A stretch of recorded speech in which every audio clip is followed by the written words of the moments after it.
My first Le Creuset pan.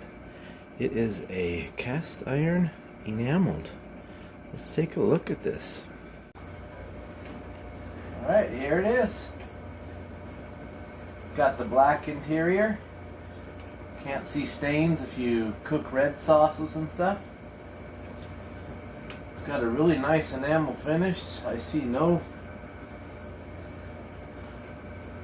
blemishes or anything in it. This looks really cool. It's the nice shallow pan. This one did not come with a lid. You can order lids, but this one does not come with a lid. But my regular glass lids I have for my 12-inch frying pans fits on there perfect. So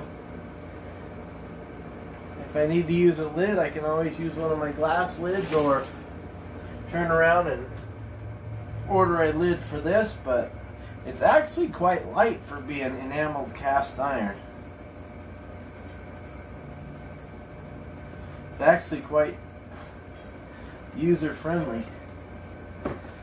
Alright, thanks for watching. Bye.